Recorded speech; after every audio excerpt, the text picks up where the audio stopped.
বলা হয় মানুষ মৃত্যুর পরে কিছু সঙ্গে নিয়ে যায় না, কিন্তু আমি নিয়ে যাব। পরের জন্মে তোমার সঙ্গে আবার দেখা হওয়ার স্বপ্ন, নীল আকাশের নিচে সবুজ পাহাড়কে সাথী করে বাইকে করে সেই দূর অজানায় হারিয়ে যাওয়ার স্বপ্ন। নমস্কার, আমি শেষাদ্রি, আর আমার সঙ্গে আমার অর্ধাঙ্গিনী মুন্না। স্বাগত জানাই আমাদের নতুন একটি ব্লগে।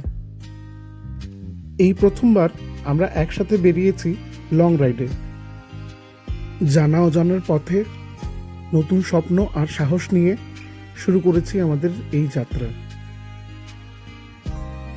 এখানে থাকবে আমাদের লং রাইডের গল্প আর আমাদের ছোট ছোট সুখ দুঃখের অভিজ্ঞতা। আমরা কোথায় কোথায় যাচ্ছি আর কি কি অভিজ্ঞতা হচ্ছে সবকিছুই ধীরে ধীরে আপনাদের জানাবো আমাদের ব্লগের মাধ্যমে। সবাই পাশে থাকবেন আর আমাদের আশীর্বাদ করবেন। এটা লগে তোমার এটা থাকবো নি গার্ড। বুঝিটা তো রাইডিং ওর জ্যাকেট দিকে এমন আসি দিবা মুন্না এটা পড়তো নি। তা আশির জিনিস না, এটা প্রোটেকশনের জিনিস।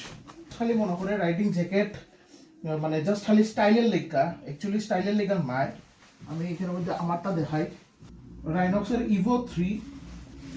এটার ব্যাক থেকে দুইটা সব জায়গায় প্রোটেকশন আছে, শোল্ডার এলবোর মধ্যে প্রোটেকশন আছে পুরা, যাতে যে কোনো ধরনের আনওয়ান্টেড ইম্প্যাক্ট যদি হয় শোল্ডারে এইখানের মধ্যে প্রোটেকশন আছে। যদি আমি এখান থেকে দেখাই প্রোটেকশন সেম টু সেম আমার কিন্তু আমরা ফুইডা মিলিয়ে সেম টু সেম, যেমন একটার মধ্যেও শোল্ডার এলবো পুরা প্রোটেকশন থাকে। আর রাইডে গেলে অন্তর্মুখে রাইডিং জ্যাকেট আর যে সেফটি গিয়ার্স আছে এটি মাস্ট। একটা গ্লাভস আসলো যে ওই কেন গ্লাভস যদি যদি আমরা বরফে যাই, যদি তুমি সহ্য করতে পারো, বললে তোমার আমার ডর উঠাই দিবা। ঢটোটা নি নাই কিছু দেখা যাইব। আর একটু লাগে আমরা দুজনের হেলমেট, বুটস, আর এটা থাকবো আমরা ট্যাঙ্ক ব্যাগ।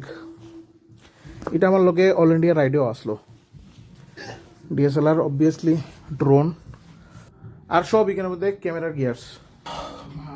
অত দাদাই তো জায়গায় বলি সব